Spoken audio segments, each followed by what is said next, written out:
देखो ये question number 35 का बी।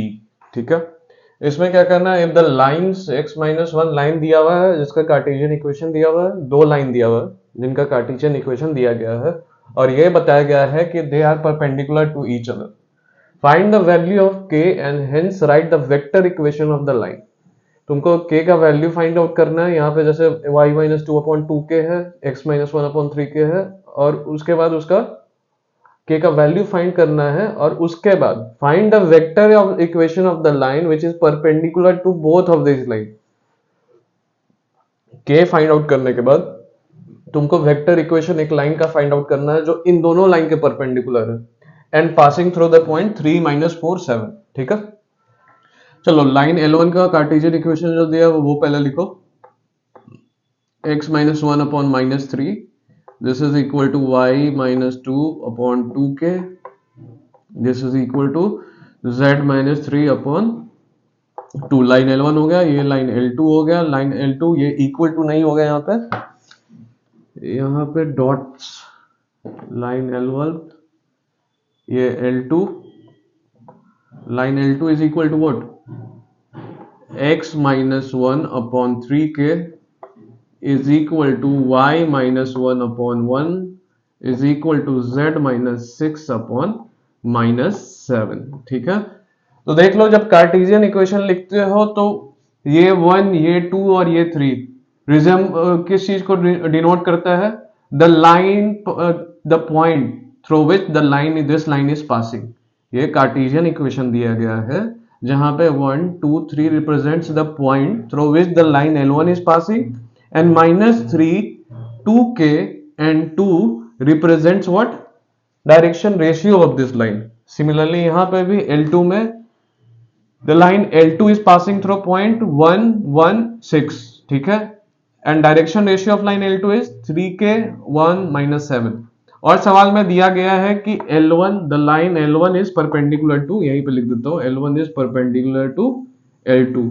जब दो लाइंस परपेंडिकुलर होते हैं तो उनके डायरेक्शन रेशियो का प्रोडक्ट जीरो होता है।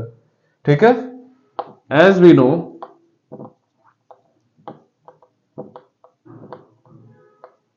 L1 is perpendicular to L2, therefore direction ratio of L1 का product into direction ratio of L2 is equal to zero. ठीक है, डीआरस का प्रोडक्ट जीरो होता है। तो अब चलो सीधा हम करके देखते हैं। Minus three k into three k कितना हो गया, minus three k into three k minus, मैं डायरेक्टली लिख रहा हूं, minus three k into sorry minus three into three k is equal to minus nine k, plus two k into one कितना हो गया, plus two k, plus two into minus seven कितना हो गया, minus 14 is equal to what, zero. जिसको आप लिख सकते हो minus nine k plus two k कितना हो गया, माइनस सेवन के, और this is equal to minus 14, इधर से इधर गया तो plus 14। Therefore k is equal to क्या आ गया आपका, k is equal to minus two. Therefore direction ratio of L1, therefore dr of L1 is what, direction ratio of L1 is equal to minus three two k, तो k का value minus two आ गया तो ये होगा minus four और to. ठीक है, similarly direction ratio of L2 भी मिल गया आपको, direction ratio of L2 is equal to what, कहाँ गया, थ्री के, तो थ्री के k का वैल्यू माइनस टू, तो ये हो गया आपका माइनस सिक्स, ये हो गया आपका वन, और ये हो गया आपका माइनस सेवन। तो L1 और L2 का डायरेक्शन रेशियो मिल गया, यहां तक k का वैल्यू भी मिल गया। अब क्या करना है, find the vector equation of the line which is perpendicular to these two lines. तो सबसे पहले देखो, वेक्टर इक्वेशन से पहले हम जिस लाइन को फाइंड करना है उसका कार्टेशियन इक्वेशन लिखेंगे। तो ऑब्वियसली उसका कार्टेशियन इक्वेशन, लाइन L3 का कार्टेशियन इक्वेशन क्या होगा, x minus passing through what, three upon a is equal to x minus minus four, तो ये हो गया x plus four upon b is equal to z minus seven upon c।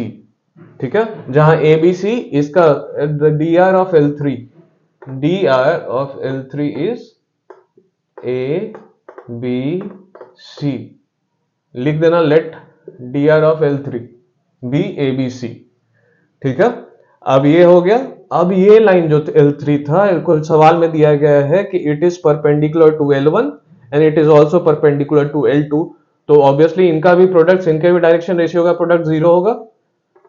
तो as L1 L3 is perpendicular to L1, therefore L1 minus 3 into a, ये हो गया minus 3 है, minus 4 into B, ये हो गया माइनस 4 बी, ये 2 into सी हो गया plus 2c is equal to 0, पहला इक्वेशन। ठीक है, दूसरा equation, as L3 is perpendicular to L2, therefore minus 6 into A minus 6 से, 1 into B plus B, minus 7 into C minus 7c is equal to 0। आपका ये हो गया सेकंड इक्वेशन। ऑब्वियसली आपके पास 3 वेरिएबल है और इक्वेशन 2 ही है, तो इसीलिए हम लोगों ने यहाँ पे कार्टेशियन इक्वेशन लिखा है। अब बाद में पता चलेगा कि कार्टेशियन इक्वेशन पहले लिखने से फायदा क्या हुआ हमें। ठीक है, तो अब इन दोनों इक्वेशन को अगर, तो सबसे पहले क्या करो आप कि ए की वैल्यू फाइंड आउट करो, वो इक्वेशन 1 में, in equation 1 minus 3a is equal to what, minus 3a is equal to, ये माइनस 4b इधर से इधर गया तो क्या हो गया प्लस 4b, ये प्लस 2c इधर से इधर गया तो minus 2c, therefore a is equal to what, a is equal to 4b minus 2c upon minus 3, तो ये माइनस 3 का, अच्छा लिख लो 4b minus 2c upon minus 3, जिसको आप ये भी लिख सकते हो a is equal to, minus sign ऊपर चला गया तो 2c minus 4b divided by 3। ठीक है, अब a की वैल्यू सेकेंड इक्वेशन में अगर पुट करते हो आप तो क्या हो जाता है, now putting value of a in second equation. ठीक है, a की वैल्यू आप सेकेंड इक्वेशन में पुट करते हो तो क्या हुआ, minus 6 into 2c minus 4b divided by 3, तो ये 3 2 जा 6, 2c माइनस 4b हो गया, ऊपर कहाँ गया 2 में पुट करा था, तो a की वैल्यू पुट की plus b minus 7c is equal to 0। ठीक है, मेरे ख्याल से इधर सब कुछ समझ में आ गया हो, तो आई will erase it now.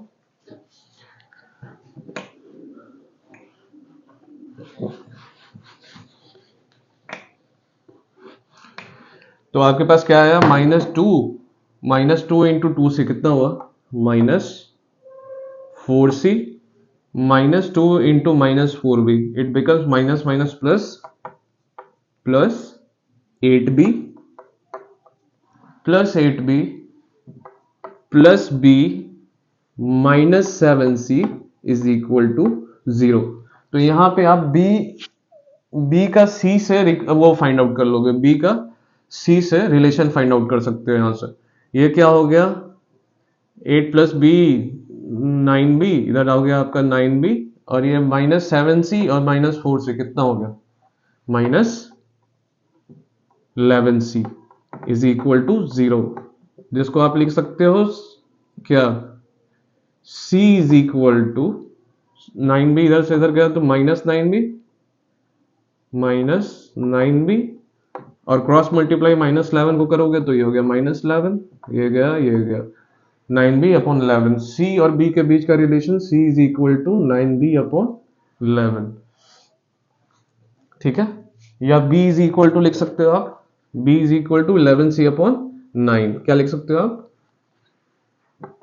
b is equal to 11c upon 9, obviously लिख सकते हो आप। अब ये रिलेशन आ गया b और c का, अब b का वैल्यू मान लो आप इक्वेशन 1 में पुट कर रहे हो, by putting value of b in equation 1, ठीक है, ये हो गया by putting value of b in equation 1। Equation 1 में पुट करोगे वैल्यू तो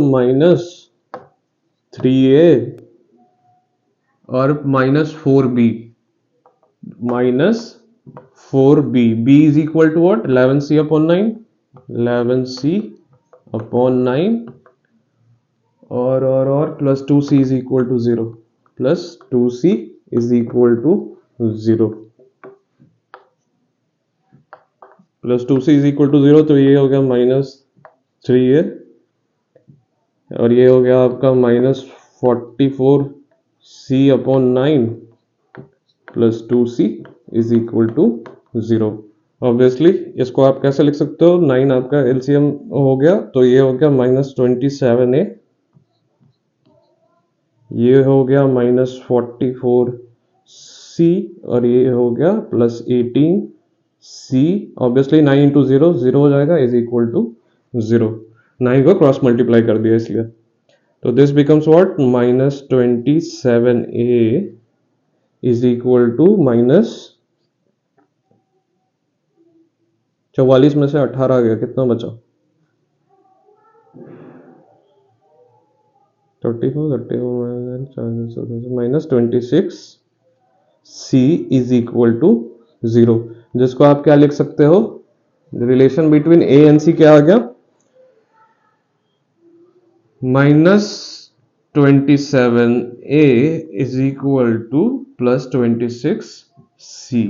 तो a आ गया आपका 26 अपॉन -26 अपॉन 27c, ठीक है। तो ये आ गया b का रिलेशन, इसको मान लो थर्ड और इसको मान लो फोर्थ, ठीक है। और ये है आपके लाइन का इक्वेशन, तो उसमें वैल्यूज पुट करो, थर्ड लाइन का L3 का इक्वेशन। मेरे ख्याल से आप लोगों को यहां तक सब कुछ समझ में आ गया होगा। तो लेट मी रेज दिस।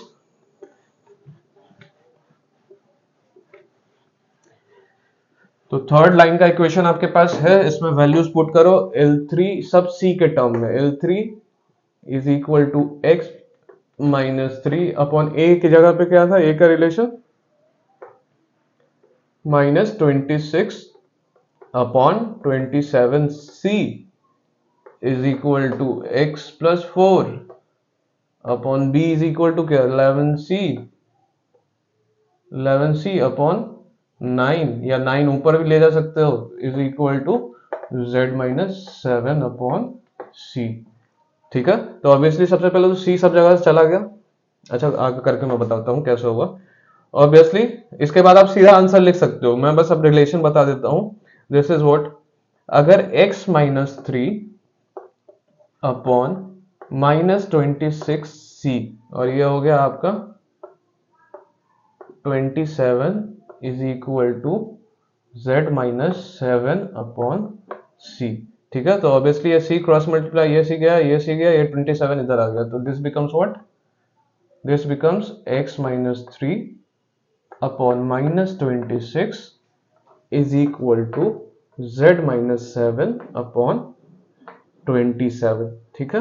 ये रिलेशन आ गया आपका x -3 upon -26 is equal to z-7 upon 27। अब b में देखते हैं, इसमें क्या था, x प्लस 4, ये 9 ऊपर चला गया तो ये हो गया 9 upon 11c is equal to z-7 upon c, ये c कैंसिल, ये c कैंसिल, तो ये हो गया, दिस बिकम्स व्हाट,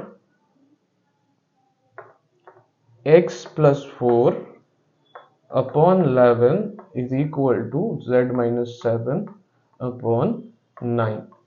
तो ऑब्वियसली अगर हम 9 की जगह पे यहाँ पे 27 आ गया तो पूरा इक्वेशन मिल जाएगा, ये x नहीं होगा ना, x प्लस 4, हाँ ये ठीक है। y+4 होगा ना, ऊपर से ही गड़बड़ चल रहा है। L3 का इक्वेशन क्या होगा, ऑब्वियसली y+4, ठीक है। तो यहाँ पे x प्लस फिर वही y+4, यहाँ भी गड़बड़ है, y+4, यहाँ भी गड़बड़ है, दिस इज y+4, ठीक है। तो अगर इस ये z-7/27 आ गया तो ऑब्वियसली ये पूरा इक्वेशन मिल जाएगा हम लोगों को। तो उसके लिए हम क्या करेंगे, multiplying by 1/3 on both sides.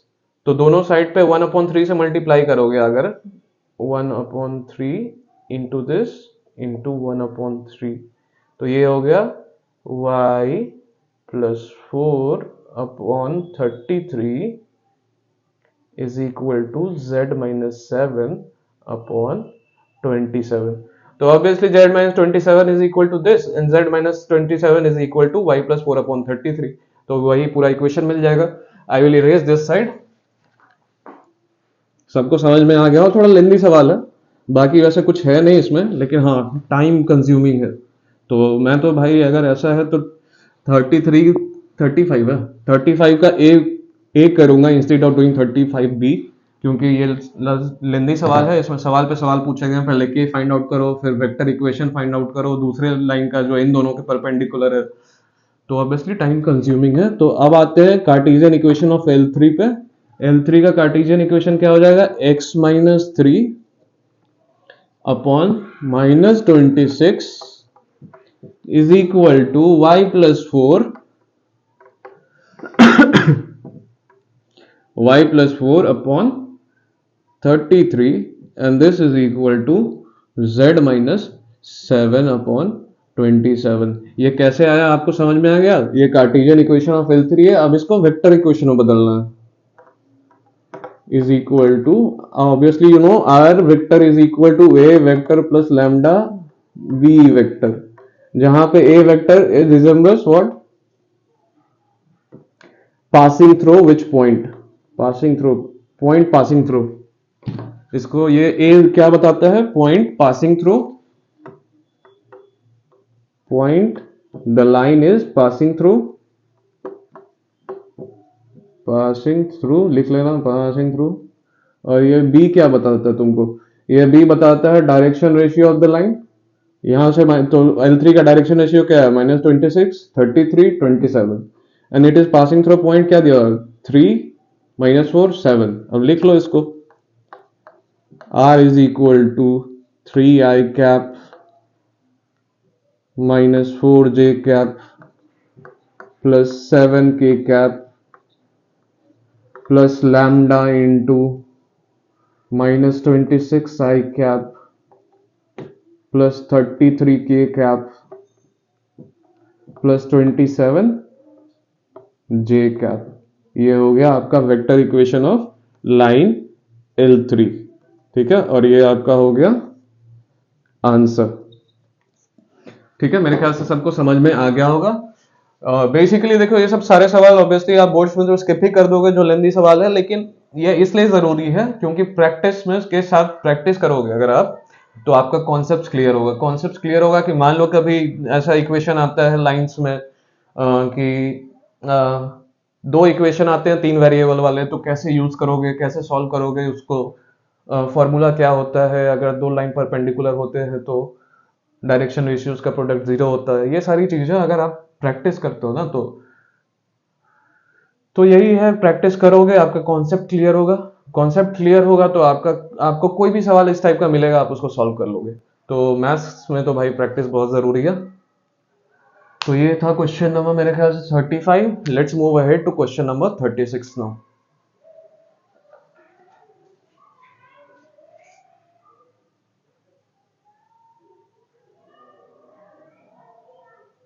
कोई दिक्कत नहीं, चलेगा।